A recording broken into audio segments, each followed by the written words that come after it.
Coming to get you, Barbara. Stop it! You're ignorant.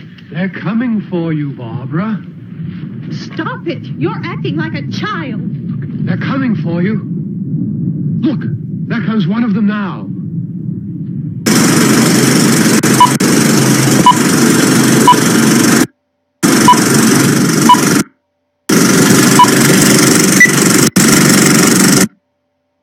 Alright gang, welcome to Reiser's Treasure Hunting Emporium's Livestream. That's right. Hey Corey, how are you? Lincoln, there you are. Part-time detector. Hi. Yeah, there's my treasure. Silver in the hole, how are you? Rainnap, hello. Anyway gang, before we get things going, just got a real quick thing about public executions back in the day. Back in the far day. But they actually had some fanfare and circus-type atmosphere, these public executions. Even the illustrious Captain Kidd, while living in New York City, when he married on the day of his wedding, that's right, his honeymoon, they attended a public execution at what's known today as Battery Park. Public executions, the original spectator sport. Program. Can't tell one hanging from another without your program. But anyway, gang, what I think I'm driving at, besides gore, at these gatherings, there wasn't just a lot of people hanging around, but also a lot of money being exchanged. Vendors and etc. might be worth getting the detector out and looking around where the gallows were, or the hanging tree, or etc. And by the way, the last public execution was Rainy Bethia in 1936. So this gore isn't necessarily in the too distant past as we think. Anyway, gang, welcome, like I said, to Reiser's Treasure Hunting Emporium's live stream. And we're getting just a little bit of time for people to roll in and seeing who and all checks in. And yes, exactly, Corey, that is the better half. And hey, North Jersey Detector, how are you? And like I said, just give a chance for people to roll in. But anyway, here's what to expect. We got some a channel update. We got a little bit of history. And of course, we got a treasure story or two or three. You just never know. And if you are wanting makeup tips from the Kardashians, this is not your channel. That'd be a different channel. Anyway, gang. Stuff that's coming up. We're probably getting back to the fields this weekend. I mean, it has become a race. The farmers are out there and they're starting to turn over the ground. And yeah, well, we got to get out there before they plant and seed. Because after they plant and seed, there is just, that's it. That's the end, you know. Because you really can't affect their livelihood. Or eventually they'll just tell you, can't do it no more. But in all fairness, it's only right. Hey, Coin Intelligence, how are you? Coin Boy. Anyway, gang. But don't worry. I mean, even after the fields get done, there's still plenty of other venues for treasure. And gang, just a public service announcement. Here in the Northeast, the ticks are back out. That is, if they ever left. But anyways, use precaution. The ticks are out. And hey, South Jersey Digger, how are you? Rob Stewart, how are you? MD Melbourne. Anyway, gang, the Minutia Minute is actually coming along nicely, and for now we'll keep it kind of a surprise. However, while I think of it, be sure to double fact check your references. Sometimes different authors will say the exact same thing, but in completely different points of perspective. It may give you the sense of that the facts are contradictory, but the case may not be that. It's just the presentation is altered. We can actually see that a lot during the Civil War when somebody tells it from the southern perspective versus the northern, and but they both say the same thing. Hey Lou, how are you? And anyway, gang, giveaway for the live stream. That's right there. You got 2 steel cents, 1943 steel cents. And by the way, this happens to remind me, on the way home from visiting Dad in the hospital, we happened upon a pawn shop. And, pawn had to do an awful lot this past week. Lots of Pawn Stars and then the pawn shop. But anyway, gang, and I'm sure you guys can guess what I scope out. Any metal detecting equipment or coins.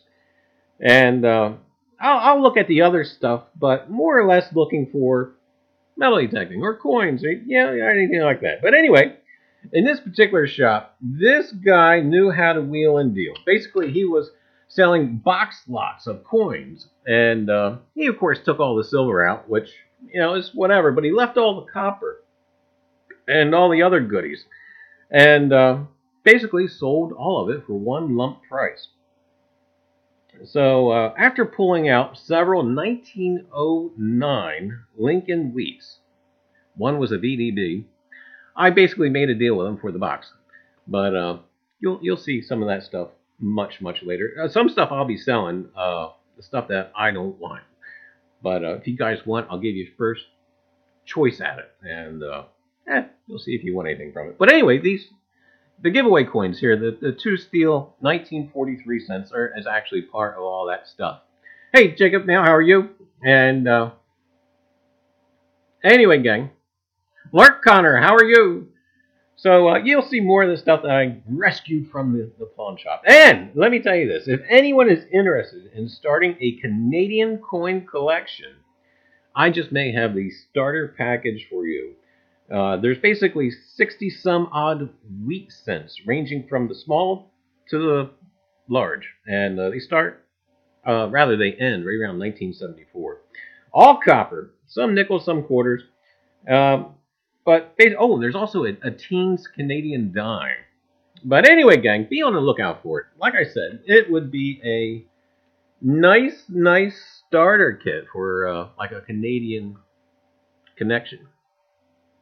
And Coin Boy, you have a few Canadian coin videos. I'll just have to check it out. Legendary Explorer, thank you. And but anyway, gang, but you'll see more of that save from the pawn shop. But it was a good day. Anyway, gang, we've got a question for the chat. And it's actually kind of a new series of questions I'm working on. And if you guys are ready, we got the question for the chat. And basically, the premise of it is, what would you do? So, and today's question is, what would you do? All right, you ready? You're beach hunting on the beach, obviously. Beach hunting. And you have to stumble across a bundle that's wrapped in cellophane. And inside this cellophane bundle is a bunch of cash. Now, you got some people walking around that you're uncertain if they saw anything or not. All right, gang, if you're ready, what would you do? Would you keep it? Would you call the police? Would you kind of kick it around a little bit? What would you guys do? Coin Intelligence says he would call the cops. North Jersey Detector says he'd take it and run. Coin Boy, been in the hobby since I was 7, now 11, but haven't pulled up anything much more valuable than 25 cents. What should I do? Keep at it. Keep going. You'll eventually get there. North Jersey Detector, never looked back. I hate to admit that that's probably pretty close to my answer. Just kind of act natural. Just kind of do the single scoop down and head for the car. Hide the cash, drive.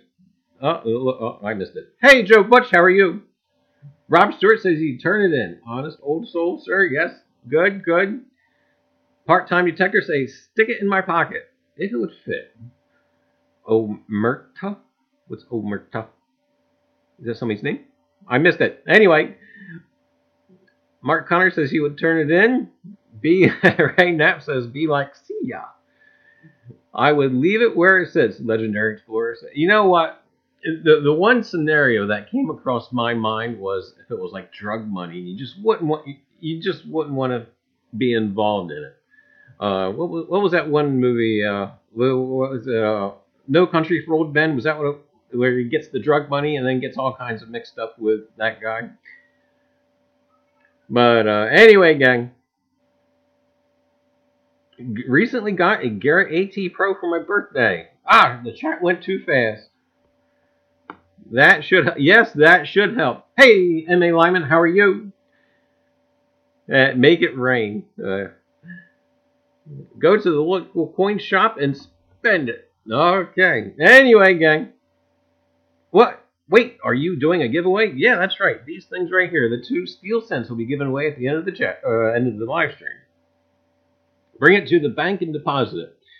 I don't know, Coin Intelligence. I don't know if I'd take it to the bank or not. I don't know. Yeah, and just kind of that larceny part of me says, don't take it anywhere where it can be recorded. But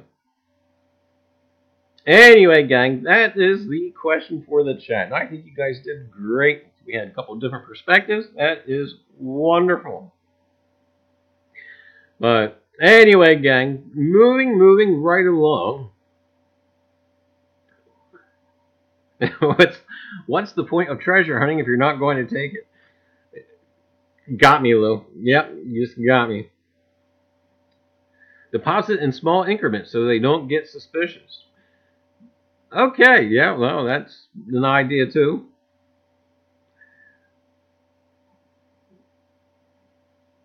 Thank you, Coin Boy. Thank you. And I would take pictures and call the log. Well, okay, Lincoln, that's a good idea too. You never know, there may be a reward for it. I would take it to the police and pick it back up in 90 days. Providing it was still there. I would be scared that it would no longer be there, but anyway, gang. All right, well, moving right along. Oh, wait a minute. What we got? My husband and I found $100 bills blowing around on the beach. They were stuck to the fence, and we just picked them up, and other people did the same. Holy cow! That was a good day. Didn't need a metal detector for that day. Wow. Could be marked bills. Put it under the mattress. I'm with you, Lou. Anyway, gang. We've been reading an article a couple weeks ago. It started, and then I kept rereading it, and then rereading it, and then read it for one last time, and actually, I saved it, but should have thrown it away. Basically, we had a guy who basically said that there is no evidence whatsoever that supports buried treasure by pirates. And I don't know where this guy was getting his facts, because apparently he's never done any research in regards to Captain Kidd, because on Gardner's Island, we have the biggest documentation as far as what Kidd buried there, how much it was, who dug it up, and etc. And just with the credence of that one instance alone, they kind of proven his facts wrong. Towards the end of this guy's article, and I would share this offline. I won't do it during live stream because this guy just kind of really, he was off in some other world of his own. Said that there was also a less likelihood of people burying money themselves. You know, like having their own little cash or burying their valuables. And I say that's just wrong and false, because we have so many instances through history to prove what's been found, what's still out there.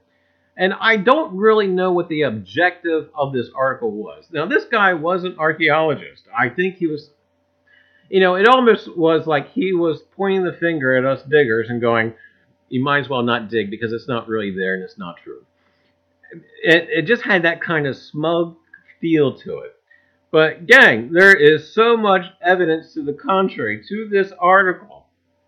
It was really, really driving me nuts. And anyway, gang, so guess what we're talking about tonight? Yes, that's right, buried treasure. And there's so many different types of reasons people bury their valuables. And or safekeeping, or cache, CACHE. And some of these reasons throughout the years, also give us an insight as far as what to look for when we are out there treasure hunting. And some of those instances, take for instance pirates, safekeeping. There's really two trains of thought with pirates, and the safekeeping and the bearing of their loot. One, they've been out to sea for a couple of years, and now they've hit the port. And before they turn themselves loose, they bury the bulk of their share of their prizes before hitting the tavern. And one kind of funny instance I have of this, really, things haven't changed much, was once on a train going from Philadelphia to Florida. And as the trains headed south, we went through Baltimore, and some longshoremen or wherever they were had just gotten on the train. They had just gotten off the boat, and there was a club car on this train. And before the train had reached South Carolina, probably half of these boat workers got kind of kicked off the train for getting too liquored up. But anyway, so nothing's really actually changed in that aspect. So anyway, what the pirates would do, they would, bury their stuff, their small bags or small casks, before they went to the tavern and got all kinds of tanked up, and then faced the possibility of becoming victimized and then getting rolled for all their loot. But they probably actually did that because they probably had an instance or two where they did the rolling themselves, where they saw other people who were too stupid with the drink, and then they kind of rolled them. So they kind of knew better themselves. But the other train of thought, too, is basically they wanted kind of like a savings account. This is where eventually I'm going to wind up. I may own this little bit of property. I'm coming back here after the next voyage, so I want to have a little nest egg for when I come back. So the pirates actually had a couple of different things going on as far as why they would bury treasure. And we're not just talking about the captains, because actually the pirates themselves were very democratic. They would vote on which boats to take, what the share of the prizes were like. So there's so many different kinds of scenarios we could have with the pirates. Hey, oldies and goodies, how are you? And anyway, gang. Another instance of a time of war. In the last live stream, we talked about people tossing their valuables down a well when they were threatened by invasion. And again, you can apply this to any of the wars. People wanted to safeguard their money and possessions and basically hide away their valuables.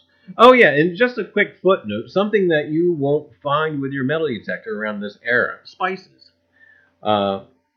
As ludicrous as it seems to us today, spice cabinets of this era usually had locks on them. So even if they weren't kept out in the open, they were usually in a spice cabinet that was locked up because they were quite hard to come by. Hey, Rivendell, how are you? But anyway, gang.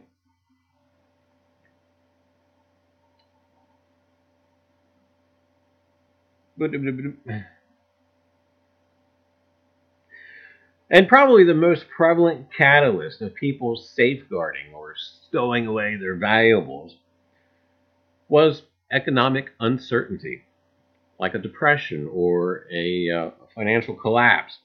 Time and time again through history, we have seen banks fail, and people, even into the 20th century, would hoard silver coinage. Due to this pulling of coinage from circulation, we see changes made even by the mint, that makes additional small change, non-silver. We see the 2-cent piece, or in the introduction of the nickel instead of the half dime, which was silver.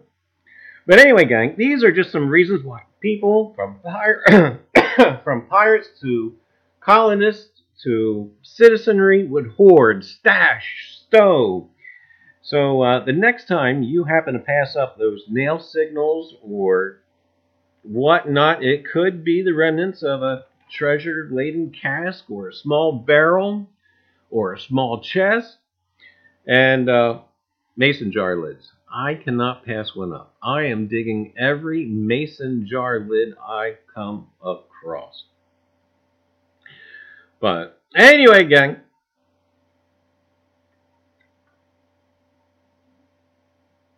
Besides those mason jar lids, they could be just full of silver.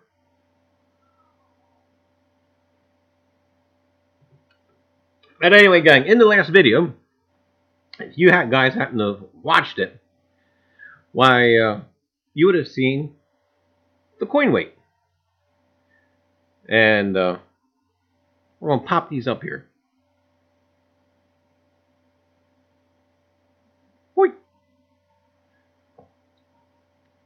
Now, this coin weight was right there. Was found by metal detecting buddy, and hopefully he's watching. I don't know if he is actually is in the chat or not. But MC, my metal detecting buddy, this actually did not make the video because just couldn't. It was a coin weight, and really didn't understand the significance of it until we kind of really discovered what it was. And this is an early 1600s coin weight. And it really blew my mind. Once I found out what they were, I, like anything, was trying to get a hold of them to say, MC, go to this website and look at this. But they are quite fast. And MC is always trying to outdo me. I don't know if you guys ever seen my coin weight or not. Mine's only from the 1751. Mine's real, mine's whoop-de-doo now. This one here is from the early 1600s. But good job, MC, I tell you. But these are coin weights. These would validate the weight of coinage you were receiving, and you put them on a little scale and make sure they balanced out. And there was books and charts and whatnot that would actually give the appropriate weights for the different coins. So they were actually quite important to merchants and people who were receiving funds of all different kinds, because basically back in the colonial period, why there were so many different types of coinage from the British and the Spanish and everything that you needed a book to figure out how much you should be receiving. And as far as counterfeiting and whatnot, again, the coin weights helped out with it because you could verify the appropriate weight. And after all, most of your coinage was some sort of valuable metal, like silver or gold, even copper. Anyway, gang. Hey, giant Garrett detectors, how are you? And so that's about it for the coin weights. But like I said, they are from the reign of James I, and they're from the early 1600s. And we always had suspicions about this field being like maybe the first or second wave of colonists, and which would have put it somewhere around 1650. And I believe James I died in 1652. So actually, by the time these coin weights got here, they actually became obsolete. They wouldn't have been really accurate anymore because each time that there's a change in a monarch, the Brits changed the coins. So anyway, gang, but they are some kind of wonderful. But still exciting. And as far as being, oh, by the way, as far as being clean, and you know what? These are not, how to put it, these are not valuable in the sense of monetary. Nobody's going to retire forever by selling any of these. But as far as having a historical significance, yes, they are quite exciting. And as far as clean, the set of coin weights on the top is probably as clean as they will ever be. And my set of coin weights, or set, I should say, the coin weight at the bottom, because it's the front and the back, actually came out quite nicely. Before actually taking it that far down as far as cleaning, wanted to make sure there was still enough of it to see. Because again, if once you overclean, you overclean, and there's no getting that detail back.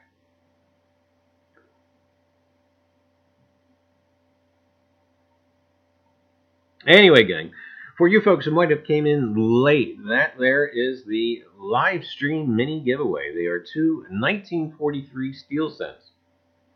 And I don't know if I've asked this before, but are there any other coins in the United States that will rust? I don't know. To me, I think these steel cents are about the only coinage made by the United States that would rust. All right, Coin Boy, we'll see you later. Yes, Legendary Explorer, they will be given away at the end of the live stream. And if you're under 18, you have to ask your parents' permission. Lincoln says, not that I know of. Yes, it's kind of curious, isn't it? I've seen some. Actually, I think it was Ken Peavy who was talking about those one night about the steel cents, about proper care of them, so they wouldn't rust and they wouldn't be exposed to moisture.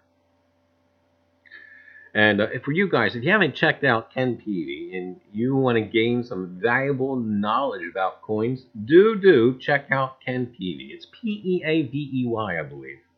Very, very good show, I tell you. And anyway, gang, I'm kind of reviewing chat real quick, and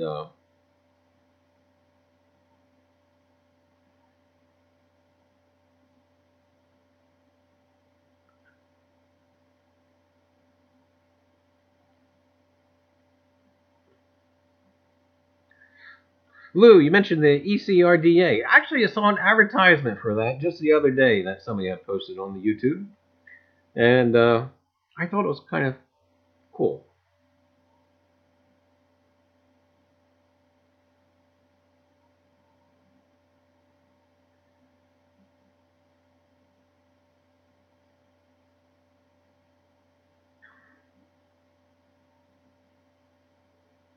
M.A. Lyman says he smashed it twice. Once was to break it, and the other one was to unbreak it. No, I'm kidding. You know, people always say, smash that like button. Who wants to break their phone or the computer? Corey says, hey, Reiser Treasure Important, do you know Lemonhead Penny? I watch his videos. He has a nice little auction every now and again, and we kind of watch it. I kind of keep an eye out for some of his older stuff that he shows on there. Sometimes where he's on the West Coast, that gets a little late for me, and I wind up falling asleep on it. But I think the last couple... No, I missed the last one. The ones before that, I believe he had a early 1800s half cent, and then I think the episode before that, he had a large cent that was really beat, but it was still in the 1700s, so it was kind of cool. Poke it in the eye. But anyway, gang, this upcoming weekend, like I said, we are going back out to the fields. I can't wait to get along the shoreline again, because I have a couple areas that is scoped out. I just cannot wait to get to. But the tides have been against us. And right now we're kind of battling the farmers, trying to rush all the farm field detecting we can get in before they plant. Why we're kind of pushing off the coastal area, because we could have really did it last weekend. But again, we just want to try and get all the field detecting we can get done before they plant. But metal detecting Yorkshire. Don't tell the boss I'm watching. Okay, we won't. Wow, it has to be really late for you, Yorkshire. What time is it there? So what time will you do the giveaway? At the end of the stream, we'll give it away. I hate to divert your viewers, but he just lost. Oh, no. That is some horrible news there, Corey, but thank you for letting me know. It says, if I'm reading this correctly, Lemonhead Penny lost his mother. Am I reading that right, Corey?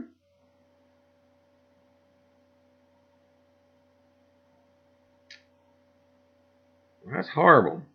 Metal detecting Yorkshire. It's 23 after midnight for you. Wow. Okay.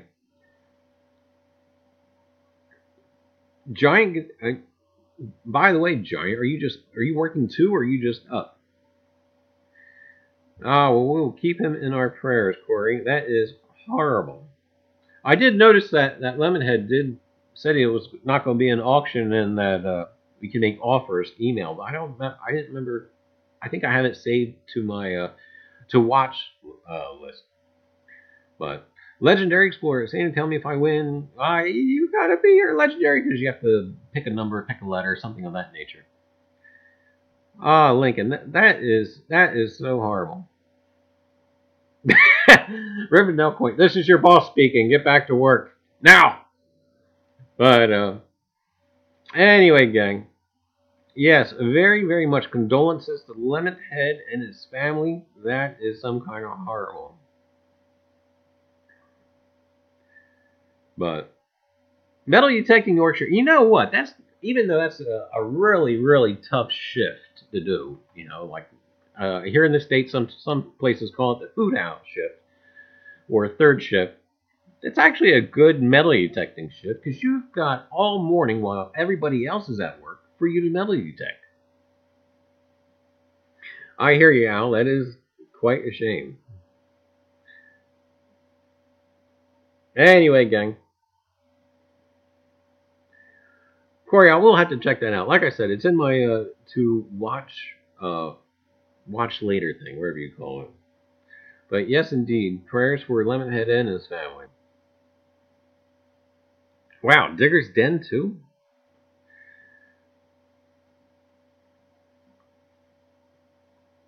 I need to go, but I really need a time so I can come back. Oh boy, Legendary, I don't really know. It just kind of happens at the end. How did we come to call it the graveyard shift? Zombies. Rivendell, it's zombies. But anyway, gang. That is probably that part is pretty much done. And I tell you what, even though it's only 7:24, it's not 7:30 yet. I think we'll go ahead and do the giveaway. And then if you guys want to hang out and we'll do some maybe questions back and forth or just chit chat, why you can do that too. How's that sound? Does that sound all right?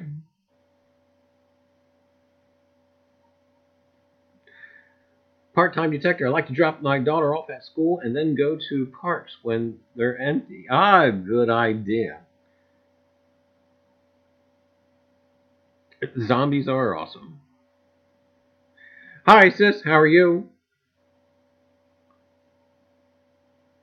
Anyway, gang, we are going to go ahead and give away these Steel Sense now. And like I said, you'll eventually see more of that box lot I happen to pick up. And I'm probably going to sell the one 1909 Lincoln Wheat Cent BDB.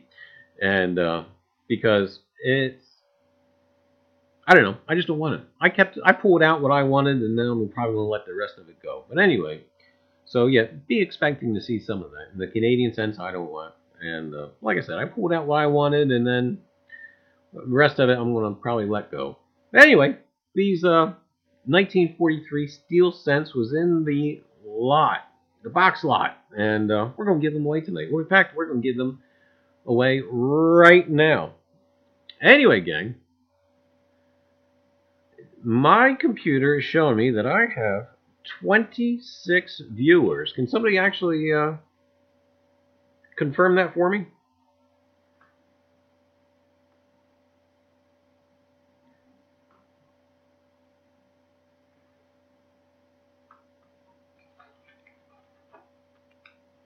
Hey, Charlie Starks, how are you? 27. Alright, gang, well, we're going to write a number down here. And basically, you guys know how this works. If only one answer per person. And what we're going to do is, if you either peg it, or the person closest to it. But again, remember, it's only one answer per person. So we're going to do 1 through 26. And I'm going to pick out a number. And you guys go ahead and start now. So pick a number from 1 to 26. Only one answer per person.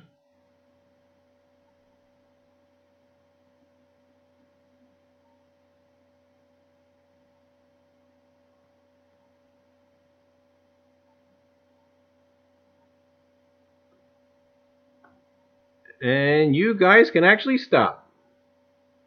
I see Giant Garrick Detectors. He pegged it with number 8. So congratulations to the Giant Garrick Detectors. Just kind of making sure nobody before him got it. Nope, he's the first one with number 8. Make sure he only had one answer. Yep, only one answer. Congratulations, Giant Garrick Detectors. You nailed it. Wow, that was fast. But anyway, Giant Garrick Detectors, you give me a PM of where to send those, and we'll get those off to you. But anyway, gang, that was fast. Wasn't expecting that to go that fast. But anybody getting out this weekend? For us in the States, here on the East Coast, we got some actual decent temperatures coming up. And I believe we're going to be in the high 50s and into the 60s towards the end of the week. And then I think on the weekend, I do believe we got some pretty decent days.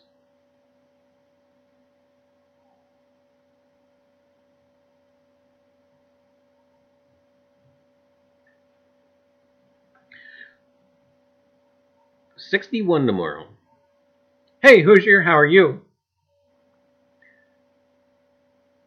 I'm detecting my local coast. Metal detecting Yorkshire. I'm just curious. I don't know how we could compare it. Now, I know if you're detecting your coast, I am expecting saltwater. Boy, I don't know how we could. I'm just curious if the salinity affects your machine like it does here in the States. I imagine it would, but I guess we can't really compare it.